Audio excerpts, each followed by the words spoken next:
Hello, everybody, and welcome back to another episode of Grief Let's Talk About It podcast. I'm your Tony. I am your host. I am Tony Lynch, and today we got a really great guest. We got Pamela Carter. She is here, and just a little bit about her before we bring her over here. She has over 40 years of working with countless individuals as they prepare for their good death, supported loved ones as they made their final goodbyes, and guided people through the process of settling the estates of those who have passed on. Pam views her work as an end-of-life doula and educator to be a sacred calling. Before this work, before this work was the focus of her career, she found herself being the go-to person in her community for providing education, advice, and support to those preparing to die and their loved ones who are navigating the process of settling their estate while processing their own grief. Yes. So she is truly amazing. We was talking before. We've actually talked before this and everything. You guys sit back, enjoy the show, and I'm going to bring on my next guest. Pam, how you doing today? I'm good, Tony. How are you doing today? It's I good to am be. doing well. Yeah, thank you for coming on the show, and yeah, it's an honor to have you here. Thank you so much. I'm excited to be here. Excited to continue to talk with you. Always an Right? interesting journey. Yeah, Since the first conversation, we just had a blast and everything just kind of clicked, right? it And did. I was telling Anna when I had her on the show, I said, "Man, I can't wait. Um, we're gonna get together this Monday and everything, go over all the details. And I don't want to give too much away, but people, we have a lot of amazing things coming. Mhm. Um, it's you guys just got to be patient with me. And when everything is laid out, you guys are going to be surprised. You guys are actually going to enjoy everything that we got going on. So while we're doing this, Pam, I want you to introduce yourself and tell people where you're from, and then from there, we're going to talk about how you got into the work that you do. Okay. Well, Tony, I'm from Atlanta, Georgia. I was born and raised here in Georgia. And I, as you said, have done this work for over 40 years. And it is definitely my passion and my calling. I love working with people and helping them navigate what I consider the most sacred time in life. Right? I love teaching. I teach at the International Doula Life Movement, and we educate people to go out and to do this kind of work in the world because we need people. The world needs people. Our medical systems are not what they should be. We need advocates to advocate for people. People that are going through end of life issues need somebody that can guide them along the way and have answers, because when you get, unfortunately, when you get a diagnosis that's a terminal diagnosis, Right. chaos. Who do you call? What do you do? Everybody's in a panic. People are crying. Everybody's upset. But if you plan early on the what if, then you don't Mhm. go into chaos. And I'm all about getting that planning done so you don't have chaos. Yeah. And that is I was telling Anna, and I'm gonna say the same thing.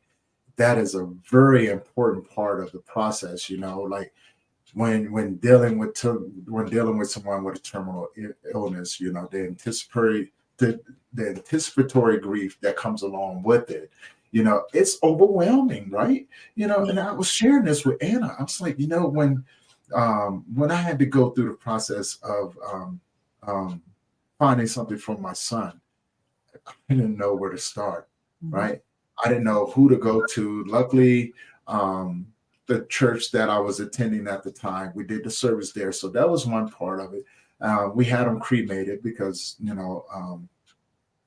there was no way that we was going to have an open casket. It was just too much, and then everything else that was coming along with it. I think at that time, um, car payment due, and I had to call them during the worst time of my life, right? And they were like, "Well, just in case, just give us a call." I was like, "Dude, I just lost my kid.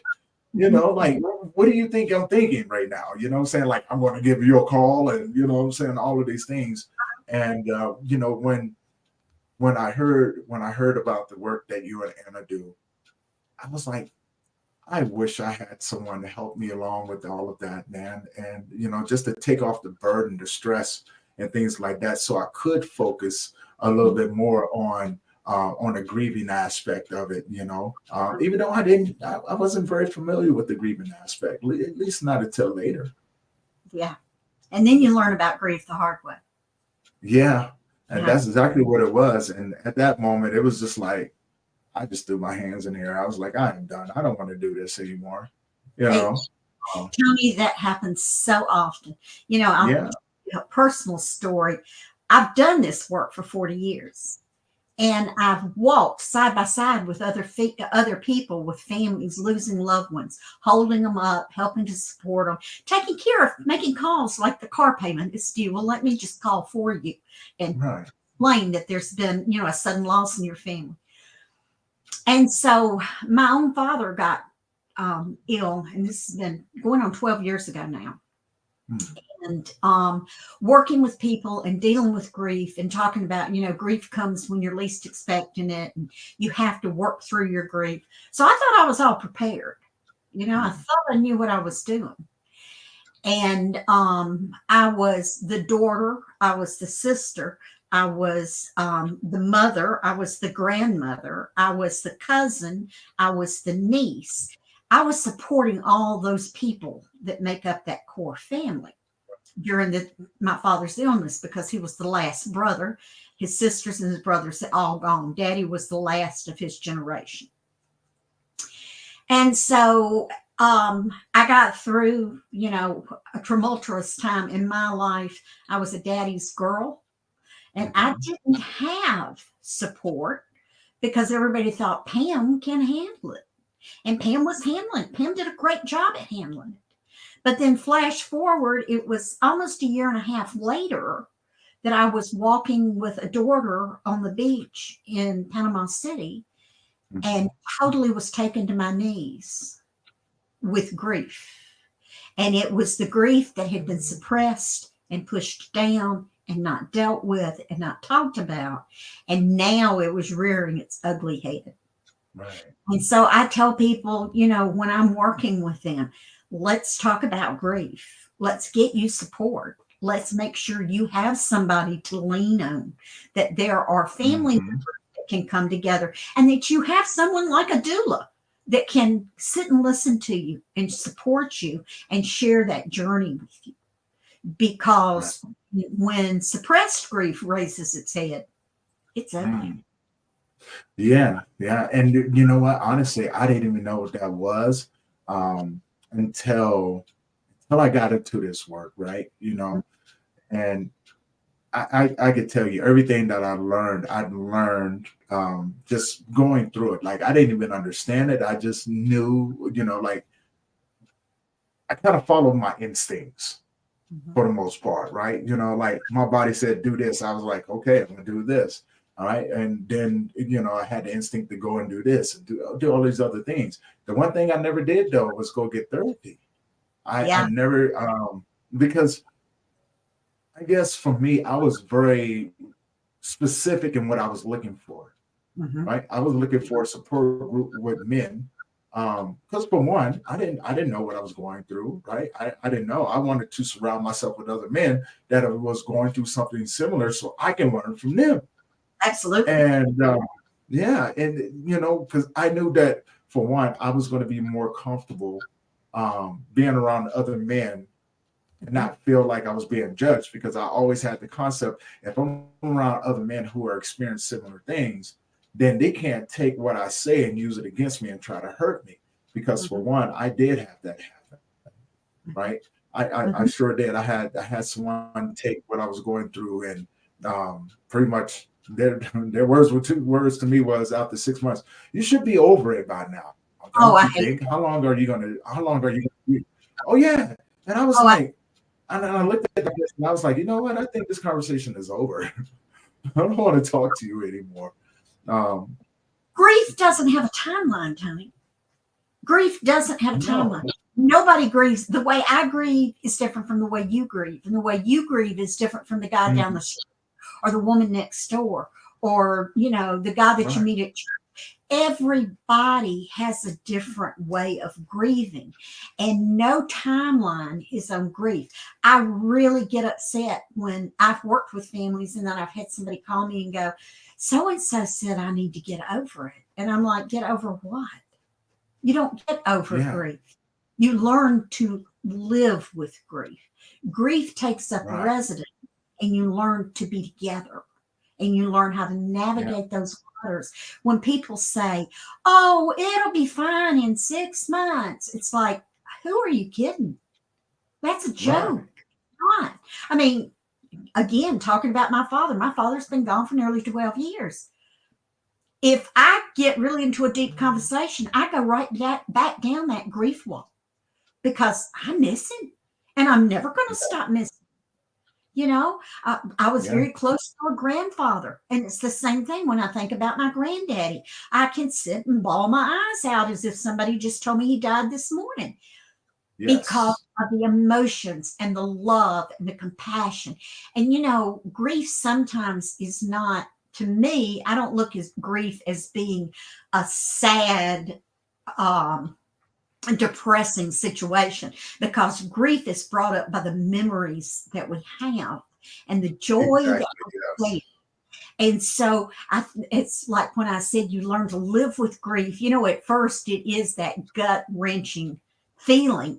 And then that gut wrenching feeling, that grief turns into palatable grief where I remember when, or Right. it's coming up to be my favorite time of the year, Tony.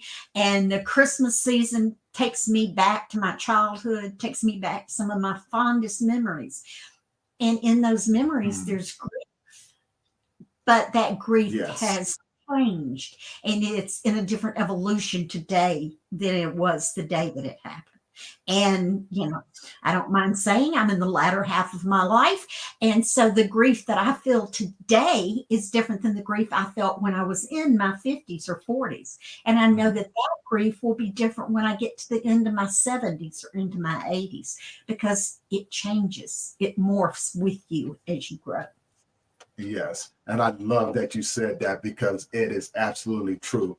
I was having a discussion about this with someone else, and I was just telling them, I was like, the grief that I feel now, with the things that I go through now, is different from in the beginning, right? Mhm. And time, only thing time did was help me develop a lot of tools and gather a lot of information to better Mhm. understand what I was going through. And Absolutely. then to accept the fact that this is such an individual journey. It's Mhm. such an individual journey. And the best thing that I can do is to respect it, right? Mhm. And what I mean by that, just like you just mentioned, is grabbing onto those memories. Hence, Mhm. that's why I started Memories of Us, right? Because I based it around that. It was grabbing onto those memories that made me smile, that made me laugh, and especially of the ones of my son. Yeah. Childhood memories of being with my being with my parents, and the times that I had with my younger brother. Mhm. Friends and things like that who have passed away. You know, it I used to believe the misconception that it was all about the sadness. It was all about the hurt and the pain. Now, don't get me wrong. There are times where the pain is still there, right? Mhm. And it shows up and goes, hey, like I'm still here and everything. And I've learned, I was just speaking about this on a podcast earlier. I've learned to take those moments and not carry one moment into the next to let it take over that moment. Absolutely. But to educate myself in the moment that it shows up. Because Mhm. one thing that I've realized is that when it shows up, it's like, hey, I have something to teach you. Mhm. Are you willing to learn? Mhm. And every time it shows up, I'm like, yeah, what do you got for me? Mhm. Right? And I That's extract the information from it. Right. And it's like a mentor. I always tell people like grief is like the mentor that I never knew that I needed. Yeah. Um, and it was it was the process and the journey that I fell in love with after I learned about it. And it still surprises me today how much it still has to offer in the way of education. And Absolutely. how, yeah, so just like yourself, like you found your calling, and I found mine just a little bit later. And so 4 years ago is when I started this journey, and it was like, whoa, okay. And I fell in love with it. I fell in love with the thought of, um, what I have. Uh-huh. It's not mine to keep. It's not mine to keep. And every day I operate as if I owe it to someone. I owe it to the people that I come in contact with, right? Hmm. And it sounds like you did the same thing, because this has been your journey for it's the process, right? It's been It's a the process. process that we fall in love with. And what's kind of unique too, Tony, I look back over my life and I look at the experiences that I've had, and I Uh-huh. realize that they build on one another.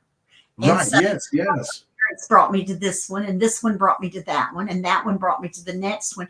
And then it gave me the foundation to be able to Mhm. work with other people. And like you said, I can't keep it, I have to share it. I have Right. to share my own experiences and my own journeys so that people know they're not alone. And, Hmm. we talk about grief and different kinds of grief. People, a woman that loses her husband grieves one way, a man that loses his wife grieves another way. Right. We, Yes. when we lose our parents, we lose the first parent and we're grieving in one way. You lose the second parent, and suddenly you are an orphan. And you stop and go, whoa, this is totally different now. There's Right. no parent. So there's a different grief there.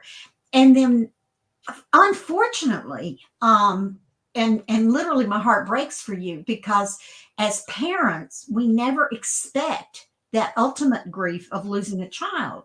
Right.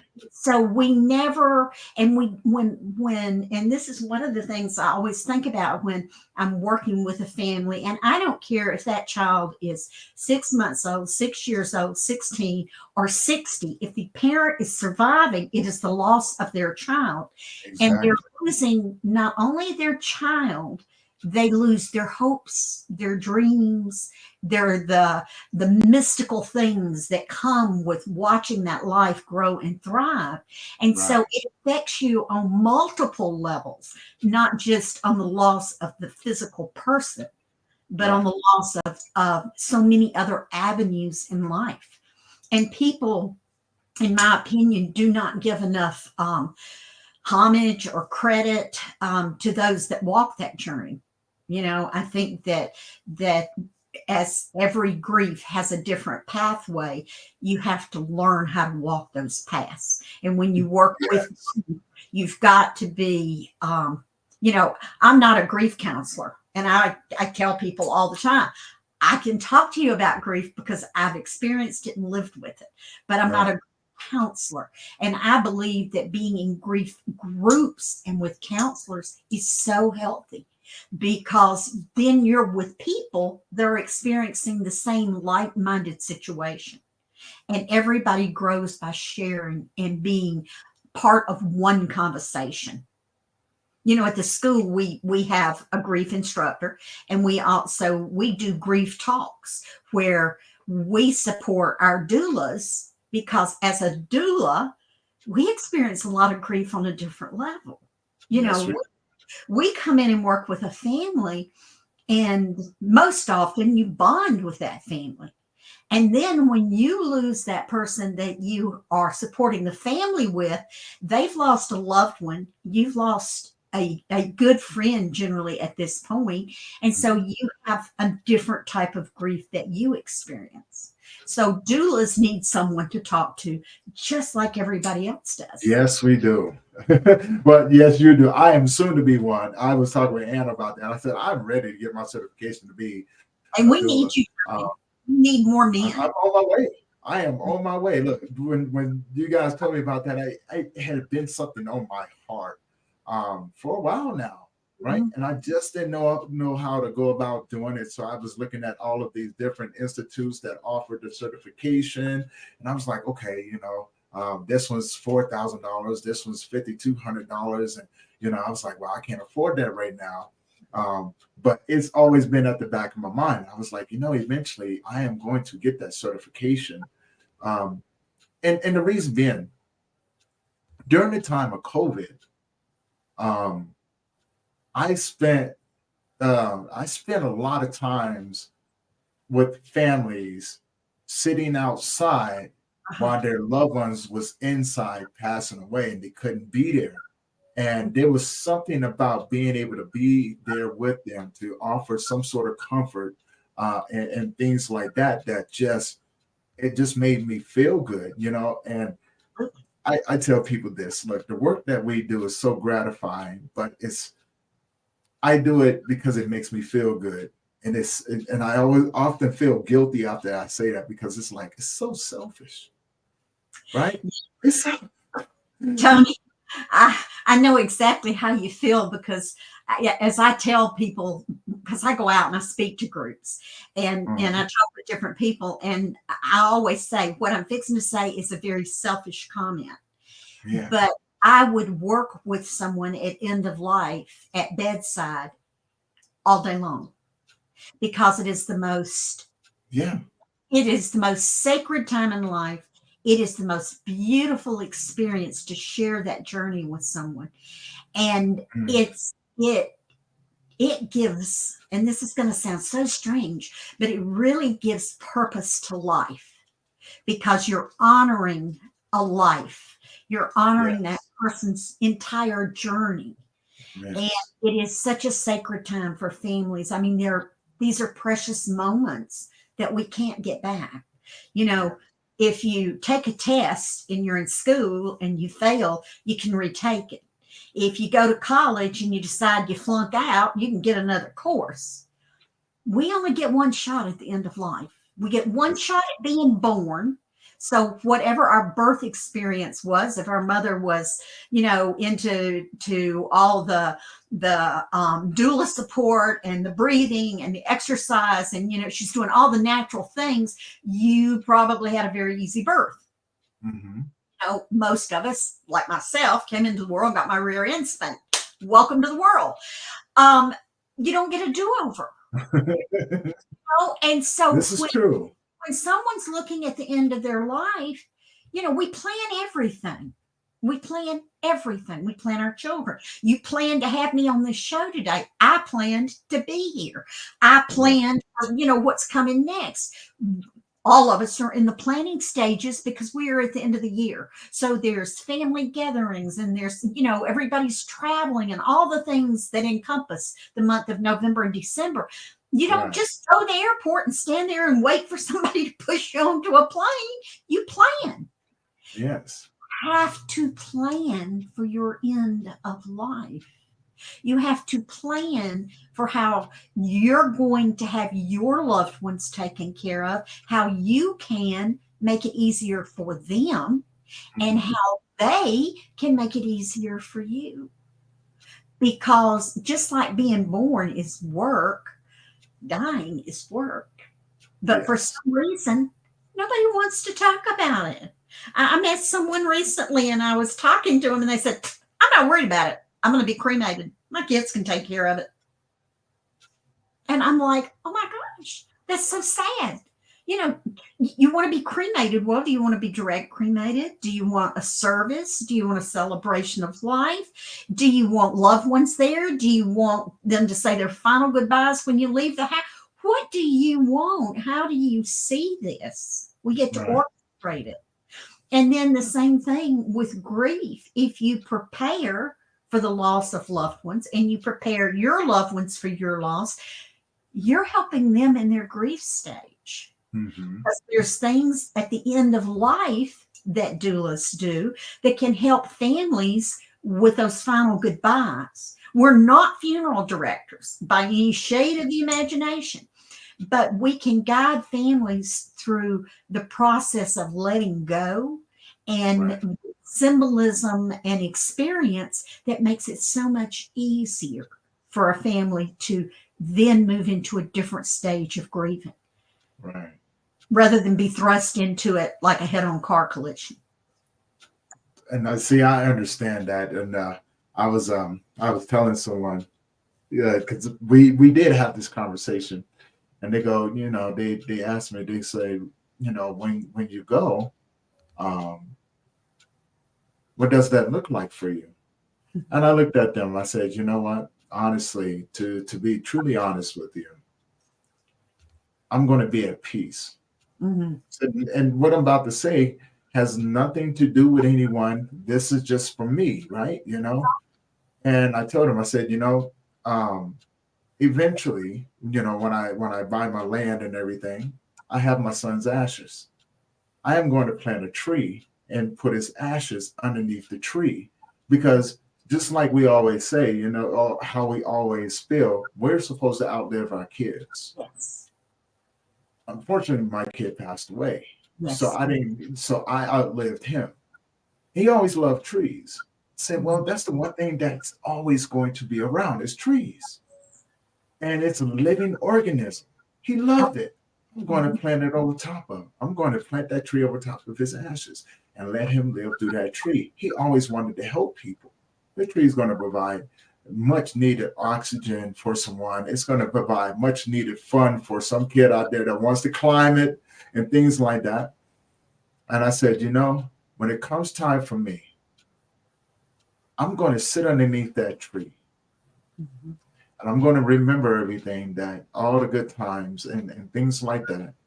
And Mhm. I'm going to pass away right there. I Mhm. don't want a big old, I don't want a big old tribute or anything like that. I Mhm. want my last moments to be spent there, Mhm. right? And Absolutely. people are like, well, what about, like, are you going to tell people where you are? I said, no, actually, I'm not. They go, why not? I said, because where I'm going to be is the circle of life. And it may sound strange, No. but I'm like, once I'm gone, who there's nothing else. The Mm-mm. animal's gonna come and pick me apart. Mhm. Let them. Mhm. Let me provide them with much needed nutrients and things like that. Let me do that. Let me provide that, you Mhm. know. And they were like, well, that's kind of grotesque, and don't you think? I said, I'm going to be gone. It doesn't really matter, does it? But Yeah. that is the way I envision myself going at peace, sitting over a cliff underneath my son's tree, overlooking the ocean. The sun is right there. And yeah, knowing that his essence is going to be around for the rest of for many, many millennia. You you made a comment, Tony, that your son liked to help people, Yeah, and indirectly or directly, depending on how you want to look at it, that's what he's doing through you now. yes, Because through his death, you had an experience that changed your path. yes, And because of that change in path, he's going to help through you heal other people and yes, show people how to walk that path. And that's the greatest gift in the world. yeah. Uh-huh. That's I wrote when I wrote the chapter in the book. It was my darkest moments and my unseen blessing, Mm-hmm. right? Because yeah, I losing a child is something no parent wants to face. The Mm-hmm. reality of it was, and no parent wants to hear this. There's nothing that says that we're exempt from it. Mm-hmm. These things happen and have been happening for long before that we were around. It's Oh, going to yeah, happen long after we're gone, right? absolutely. Coming to a place of acceptance from that is the hardest part, right? Mm-hmm. Because as a parent and as a male, I always told myself I had one job to protect him, to provide for him, to Mm-hmm. love him, to teach him, to nurture him so he can be a better man than me when he gets older. Mm-hmm. When that's taken away, the guilt, the shame, the paranoia, the anger, and things like that, it all shows up, right? Because Absolutely. it's like I failed him.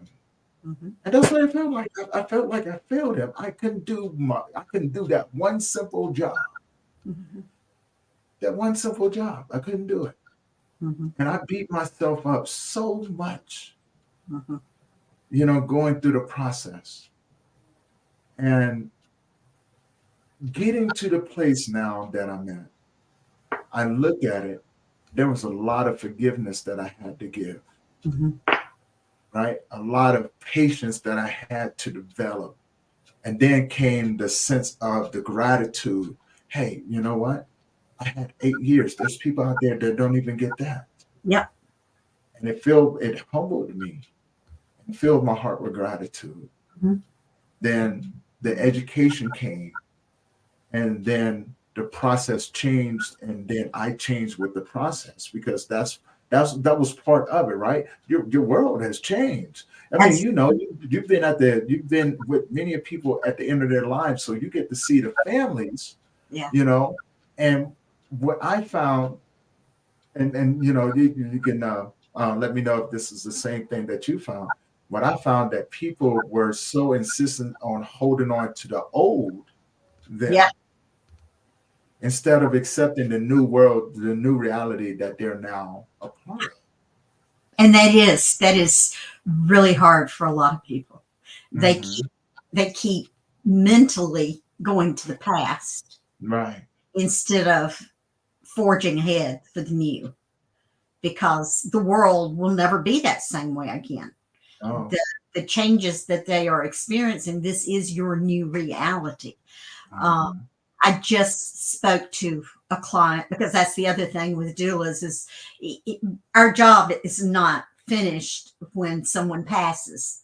That sometimes the job becomes more in depth because you're working with family then.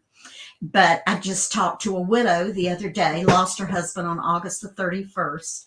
Amazing couple. They had been married for second marriages for both, and they had been married 35 years. Mm.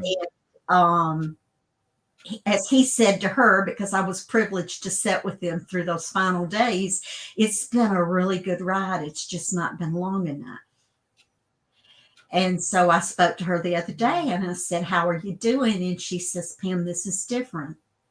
She said, "There's just one for coffee in the mornings. There's just one to walk the dog.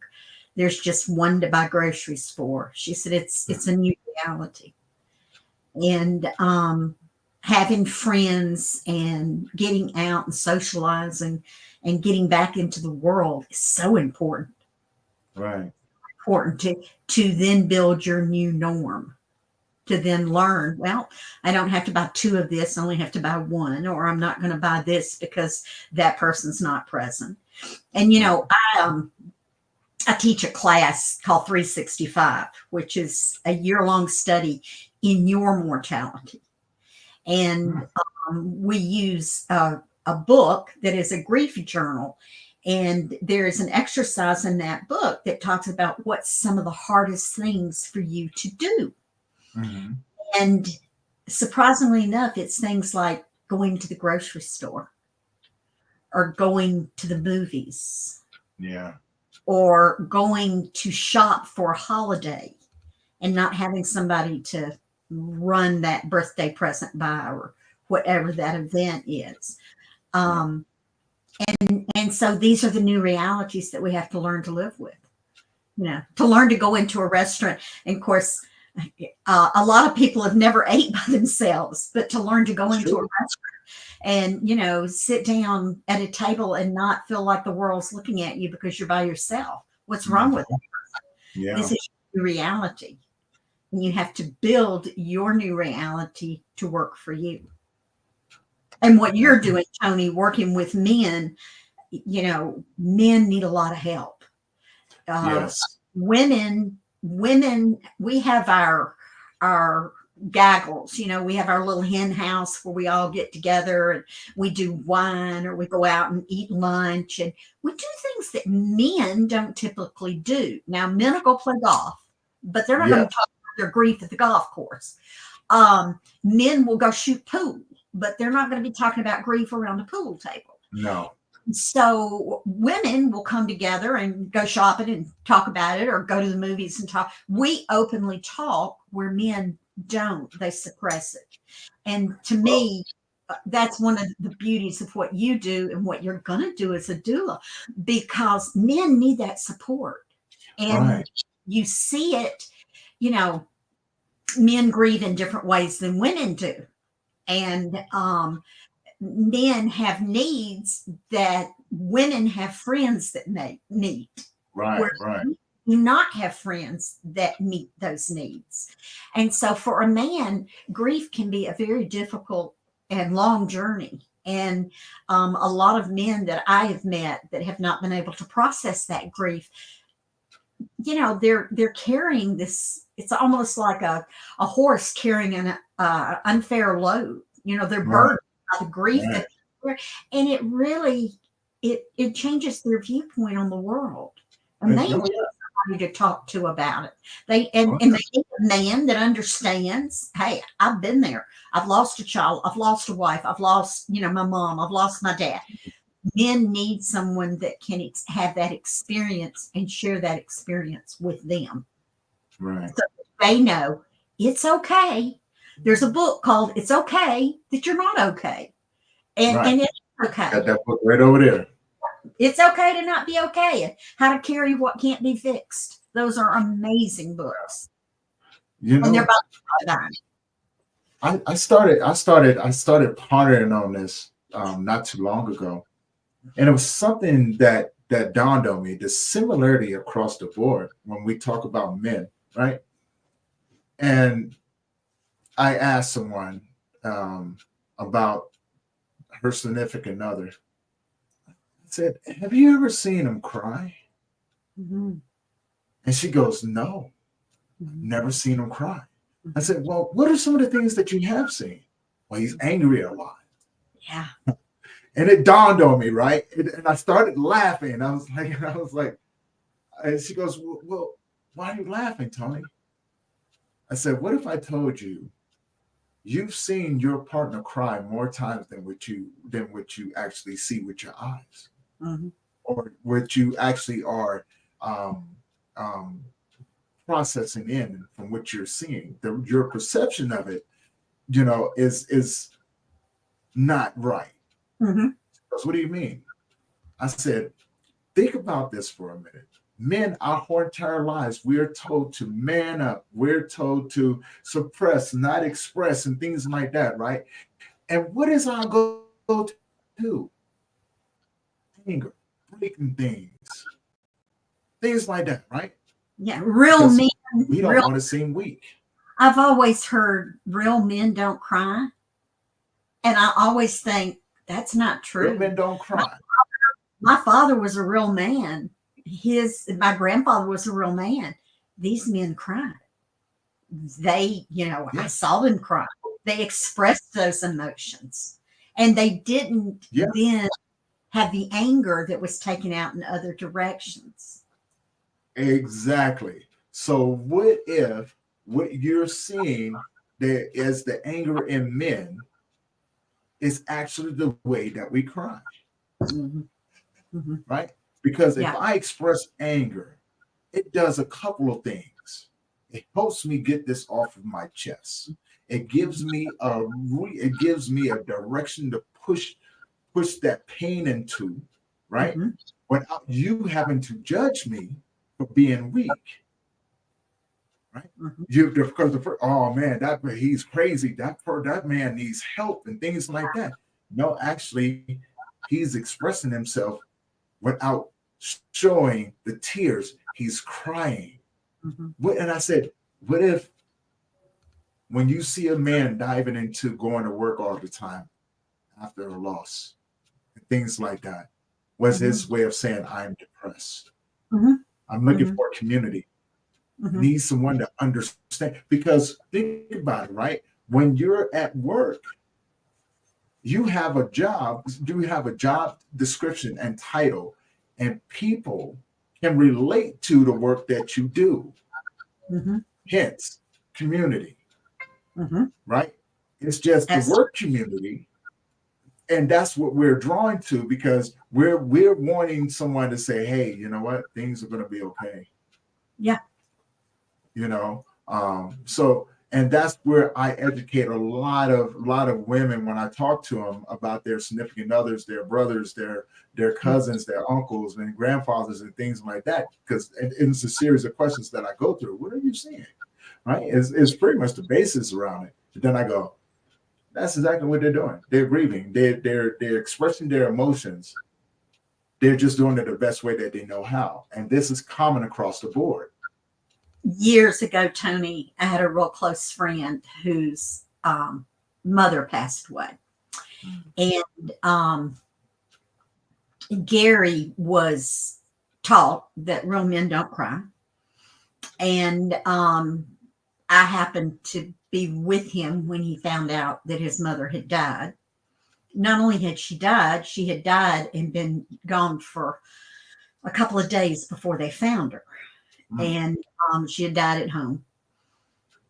And apparently she had died following a phone conversation with him, because as they did timelines and they found her on a sofa with the phone in her lap, which he had talked to her prior to. So anyway, but when he found out, he lost it.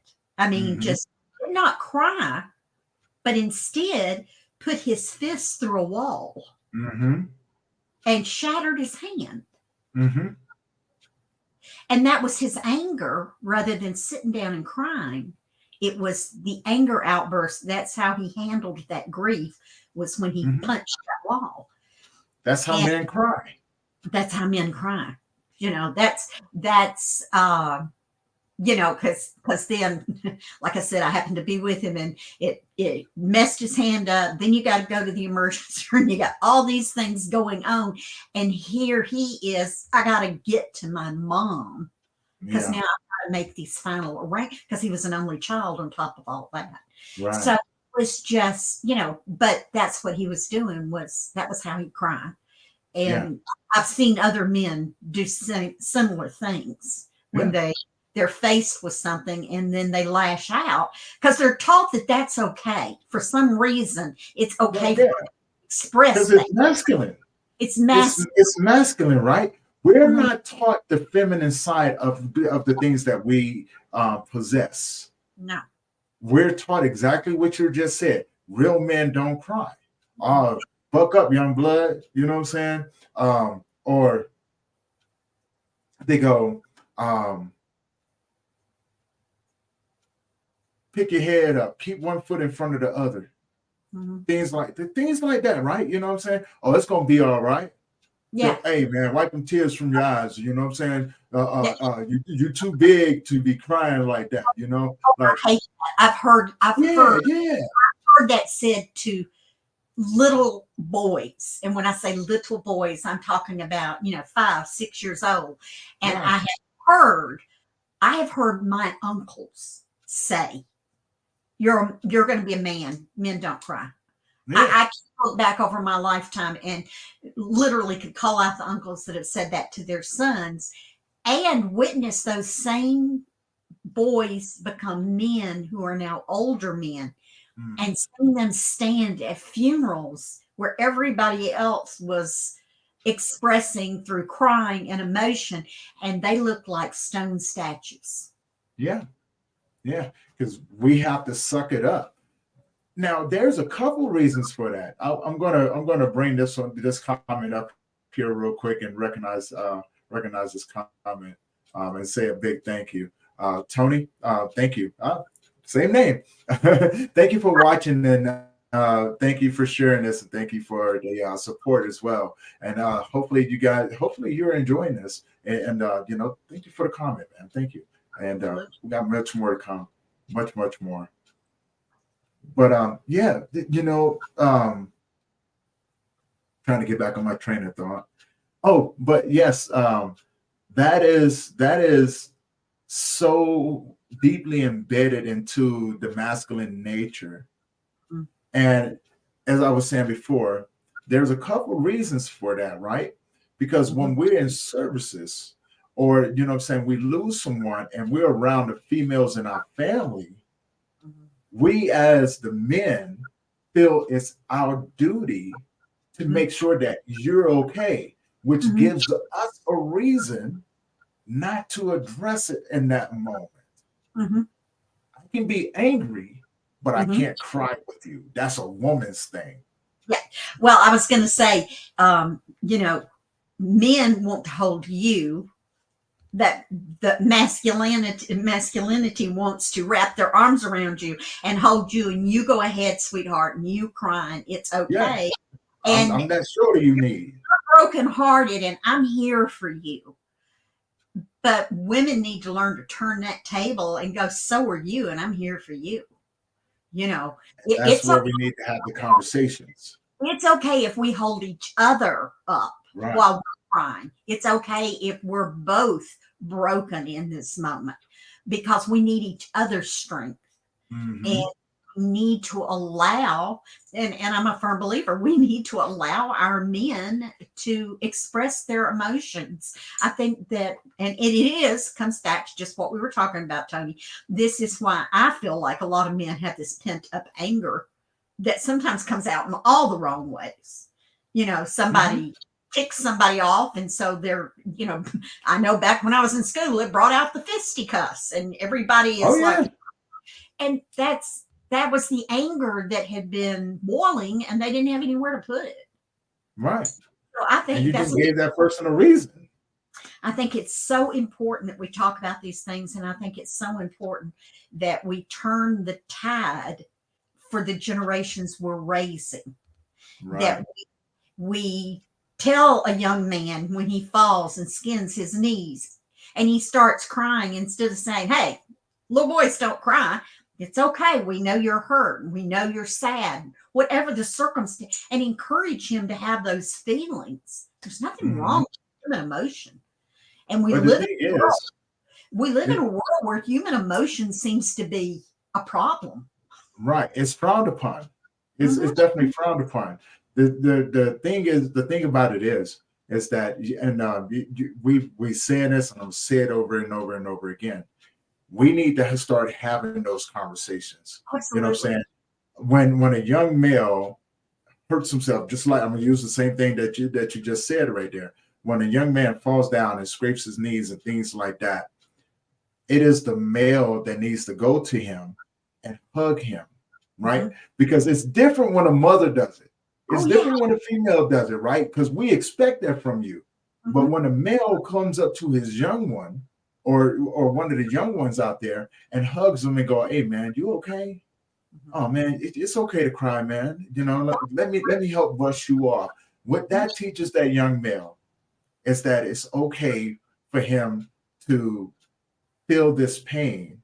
Mhm. He no longer has to suppress it, but also what he's getting from that male is a sense of, wow, this is okay, for me as a male to feel this way, Mhm. right? Yes. Um, and then it allows that young boy to acknowledge his emotions because he is a human being. We are human beings, but it also opens up the doors for him to be able to communicate Mhm. effectively what's going on with him and not feel as if he's going to be judged by the men in his family, because now it's the men that are now expressing and allowing that space to be open Mhm. for and accepted.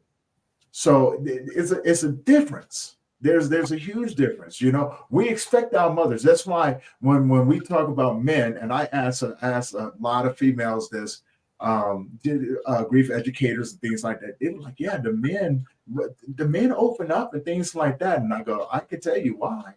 Mhm. Because for one, it's the relationship that we have with our mother, Mhm. right? Our mother is the first one to show that side of nurturing for us. So of Mhm. course we feel more comfortable talking with the women one on one. Now you put us in a group of Yeah. women, it changes the dynamic, right? Yeah. It's like no longer do I feel comfortable talking Uh-huh. because now if there's another man in here, it's that side. I gotta compete. You're in I your gotta show that I'm the dominant one. I gotta show that I am worthy, right? So I all of these different things. always say you got to beat your chest. You gotta beat your chest. I said, The roar. Know you're in the room. Yeah, absolutely. yeah. Absolutely. And that is, and it is like that when people look at this, especially the men and the women, they're probably going to laugh but to be honest with you, it is like that across the board, clear cut. Yes. If you put us in a room full of women and there's other men, the competition comes out. I Uh-huh. have, I have to be more masculine than you because I want to show, especially if they're single or something, right? And it's nothing. It's nothing that we plan out. It's just the nature of the masculine man. Absolutely. I want to show you that I am a good mate. I Well, want to show you that I am strong, right? I want to show you that, what I'm saying, that I can be a good provider. The uh-huh. guy that's sitting across from me, I'm eyeballing him because the first time that you come over into my territory, Uh-huh. it's going to cause a problem. We got too many women in here, and I got the pick of the litter, Yeah. and you are just a beta. I'm the alpha. You're the beta. So it becomes a competition, and the man Does. across from you is doing the same thing. And the other problem there, Tony, is course it kind of we talk about when we talk to people about their viewpoints on the medical industry and all. We always say, don't get your Uh-huh. education from Grey's Anatomy. Not that there's anything wrong with Grey's Anatomy, but those are not real doctors, and that's not really the way that people die. Right. But same education has happened if you look back over the history of movies, because Mhm. men are always the alpha. They're always powerful. You never Exactly. tell me when you saw, and I have to laugh because this comes to mind, but tell me when you saw John Wayne cry. You Mm. know, I I grew up. got one for you. I grew up watching John Wayne movies. He was always the tough guy. Yeah, Or yeah. Sidney Poitier, he was always the tough guy. Chef. Tough men. Yeah. Well, Yeah. then what are we modeling ourselves after? The men are Well, modeling themselves after tough men instead of maybe Jimmy mhm. Stewart in, one of my favorite movies of all times. Um, Instead of being able to express himself in crime, which is what he does in It's a Wonderful Life, because you Mhm. see him broken, but he was a Right. man. But we don't see that portrayed in movies. That was an exception to the rule, to see him break Mm. down, cry, and want to, his wife see him cry. Stop and think about it. There's not a lot of those movies out there. You don't Right. see that main There character. is one. There And is that, one that I can always recommend. If you ever get the chance to watch it, it's with Will Smith. It was the first movie that I watched when my son passed away. It's called Collateral Beauty. yes. That movie there, that movie there, um, you had this, you got the chance. At least for me, it was so educational because I didn't know what I was doing, and I needed something, some sort of guideline, right? And Right. when you think about Will Smith and things like that, great actor, great Absolutely. freaking actor. And this movie was so emotional. And I'm in a movie theater. I got my friend with me, my friend Jeremy with me, and we have there's a handful of people in the theaters, so it wasn't a real big box office type thing, Right. and which was kind of surprising, right? Because it was a great movie. But I got the chance. He had lost his daughter in this movie, Right. and his wife, him and his wife, he moved out of the house, moved into an apartment. His wife was teaching, was actually doing grief support, right? Uh-huh. Uh-huh. And so during the movie, you never even know that they knew each other or anything like that, because he would show up to the groups and he would just kind of stare and then he would leave, right? And it was such a twist to it. It was But such a I good movie. yeah, such a great movie. And um I got the chance to see him cry. I got the chance to see the perspective from his friends and how they perceived what he was going through. And sure enough, they were like, he's, because he was a business owner and a great architect and all of these things, right? And so they expected him to be a certain way. And they was plotting on him saying, you know what, maybe he's not fit to run the company anymore. Maybe we should do this. And so I'm watching all of these things. And one of the guys was like, he should be over this. Yeah. Right? He should be over this. But the emotional side that Will Smith brought to the screen was something, like you said, I had never seen before. We used to just shoot them up, bang, bang, right? Yeah. You know what I'm saying? The robbers, the fighters, and things like that. Never the grievers. And so anybody out there watching right now, if you're really curious about that movie, I would recommend it. Go and watch that movie. Such a beautiful, heartfelt movie. Mm-hmm. He should have gotten an Oscar for that. Mm-hmm. He really should have, because it taught me so much. And it laid out the doors. And I think that was, honestly, it probably laid out the path of, man, I want to be able to express myself this way. I just don't know how. Yeah. And that's what we have to teach men to express themselves. Right.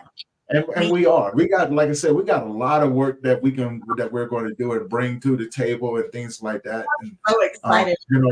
We're going to open up the doors to have these conversations, to be able to get our men in these rooms, to be able to have the conversation, to be able to effectively communicate to our family, friends, our significant others, so they no longer have to wonder what's going on with us. Wow. And just maybe, we can get the anger turned down, because eventually anger has a way of turning back on us, because we get so tired of fighting life, fighting the emotions, and not knowing, understanding where it's coming from, because I'm tired of seeing our men take their lives. I'm tired of seeing men expressing themselves through ways of addiction and things like that. It breaks my heart knowing that, if they want someone, please just reach out.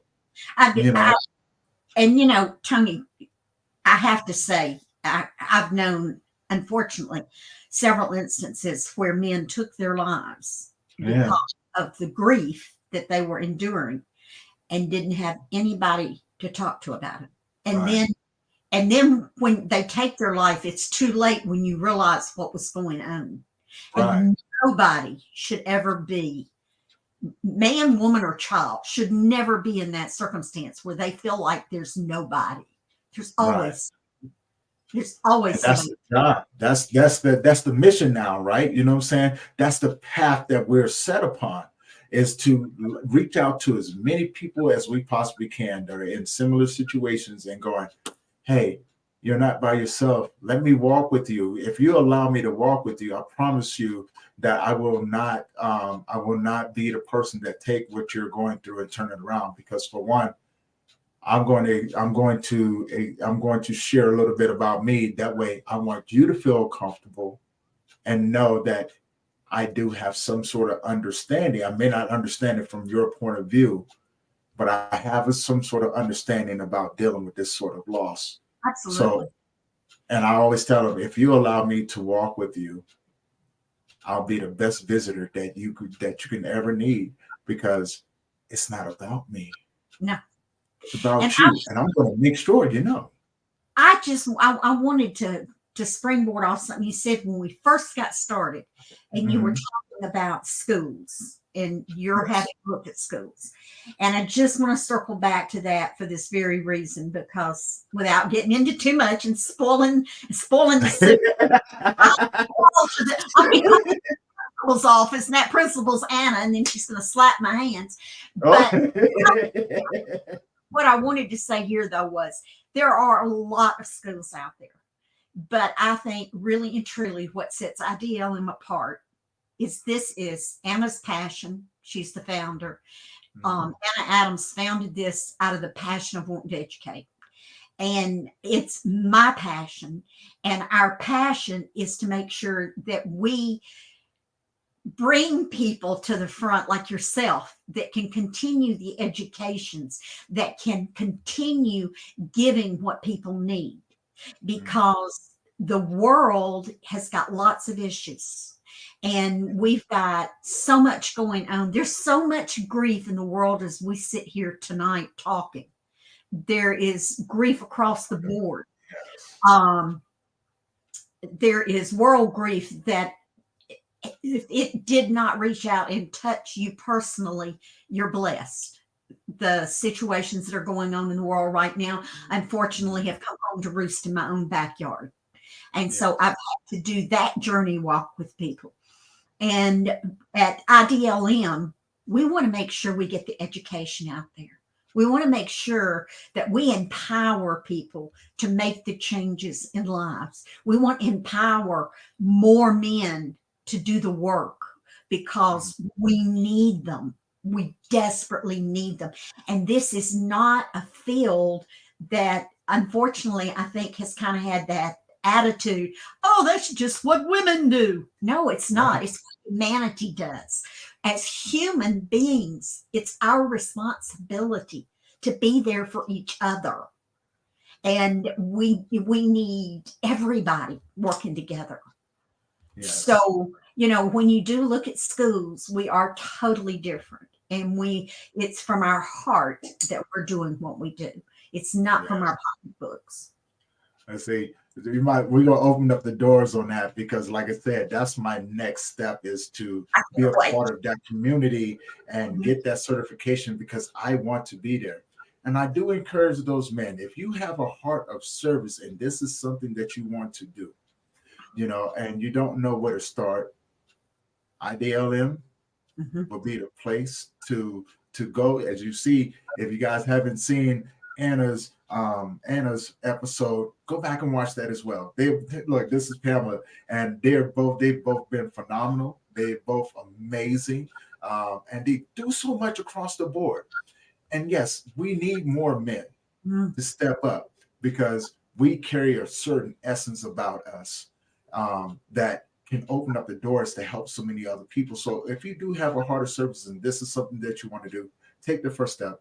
Let's get you in there. Let's get these classes going. Let's get you certified and let's get you into the world in a role to where you can add your value to other people and you can walk with them and we can all make a difference. And for the women as well too, I encourage the women to step up. Hey, come on in. If this is something that you guys have in your heart that you want to do, step in the right direction. IDLM, this is a place to be. Let's go in there and let's get you out there into the world. Let's make a difference. Let's walk with people. Let's show them that that there are good people willing to walk with you in your darkest moments. And the educational part is just I'm not gonna give out too much because I could talk about this, but we're not. We're gonna wait. We're gonna wait, man. Good things Yeah. coming in 2024. It's an exciting Yes, year. yes. We got a lot of great things coming, which reminds me, there are some great things coming. So if you want to fill people in before we start wrapping up, tell them about the 2024 conference that you have coming up, and Well, what to expect from that. we have several things coming up. We have Birthday Yes, Bash birthday coming up bash. in January, and we have got some amazing presenters that will be talking about various aspects of end of life. And we are actually, I'm probably going to get in trouble. We're actually going to be premiering a movie that we are going to be the first to launch this movie. And there are other groups that are going to be seeing it, but they won't be seeing it. We get to launch it. So we're super excited about that. We have really, really special guests coming for that. And then we also have Summer Summit, which is going to be another birthday bash is in January. Summer Summit is the last week in July, going into the 1st of August. We've got amazing people lined up for that. But the most exciting thing to me is that November of 2024, we are going to have our first annual conference, and it's going to be held in San Antonio, Texas. Mm, And we have an amazing panel of speakers lined up for that. And we are it's not going to be entertainment, it's going to be education with some of the yes, leaders in the industry. And unlike a lot of conferences you go to where you have to pick and choose what room to go to and then you miss out on stuff, we've hmm decided not to do it that way because we've got such great presenters. We want everybody to be able to see that presenter. So we're going to do things a little different at this conference than the way it's normally done. And it's an Yeah. intimate conference. And I say that because we are limiting it to 250 people. And Ooh. wanted to keep it small because the one thing at IDLM is Anna and I know all our students. Now, Anna's really good. She remembers everybody by first name. I can remember your face. I'll never forget your face, but your name just kind of goes right out of my head.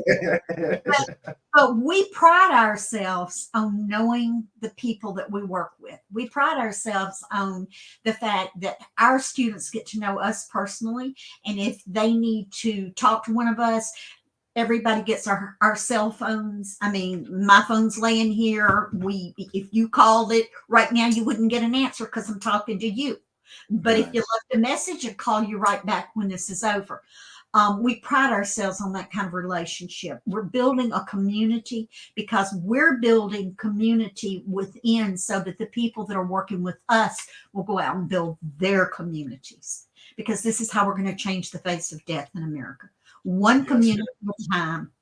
And so our conference is November the 1st through November the 4th next year in San Antonio, Texas. And it will go live. I think it goes live on Good Friday, on Black Friday. It goes live on Black Friday this year. We have released it to the school first, and then we'll release what seats are left to the general public on Black Friday. So it's going to be a good time. And you're going to be there, Mr. Tony. I am. Yes. I see. I wasn't going to say anything. I was going to think, see, okay, see how you are. You know, no, but principal's office on Monday. Yes, we after Monday, we're going to blow this thing out the water. We're going to lay it all out so people can see it and be a part of it. So many great things coming up, you guys. Also, just a reminder, we do have the 2024 Global Grief Conference coming up at the end of April next year. It's going to be our third annual one. And this one's going to be virtual. We were going to try to do the in-person, but there was just a whole lot of hiccups going on. So to keep up with the annual thing, we're going to do it virtually. Also, in December, there's another conference coming on. So if you're in the state of Colorado, come on down. Me, Michael Overly, Samantha Ruth, so many other people that's going to be coming in from out of state. We're celebrating the grief week, right? Samantha has now put up a calendar and things like that. So it has these different holidays that need to be celebrated around grief and things like that. By all means, check her out and things like that. If you're in Fort Collins, come down and check it out. I'll be posting the link on my social media, so if you guys follow me up there, I'll be putting an Eventbrite link up there. Also, some more people to introduce you to as well. And before we wrap up, tell people where they can find you, Pam. Well, I'm very easy to find. You can find me at Pam at internationaldoulalifemovement.com. And hey, you can call me. This is probably easier at 404-408-4223. And again, that's 404-408-4223. And if I don't answer the phone, just leave a message. I promise you I'll call you back. Yes. And those links will be put in the description on the YouTube channel. And for those who have tuned in today, I want to say thank you for enjoying these conversations. And if you do enjoy these conversations, do me a favor. If you haven't already and you want to support the channel, go to the YouTube channel, hit that subscribe button, leave us a comment, share it with other people, because we got a lot of more things coming up and things like that. A lot more amazing guests. So we're booking it up. We got panel discussions coming up, great topics and things like that, especially with the holidays. We're also going to be talking about that. I was going to start it today. Unfortunately, I had to break into my vehicle. So those of you that I didn't get to let you know what's going on, that's what happened. That's my bad. That is on me. So don't cuss me out in the comments, but if you if you message me on Messenger, I'll take that. Okay, and I do apologize. We will be resuming those by panel discussions next week, and also, if you guys haven't already, check out the book that I co-authored in Relentless: Overcome the Stories of Adversity. If you would like a signed copy, let me know. Shoot me a message on Messenger, and I'll send you the details, and then from there I'll ship it on out there to you. And with that being said, Pam, thank you for being on and having such an amazing conversation with me, sharing your work and your journey, and thank you for opening up the doors for what's coming, because I'm truly excited about this as well. And if you guys are interested, after Monday, we're going to lay everything out and let you guys know everything that's coming on.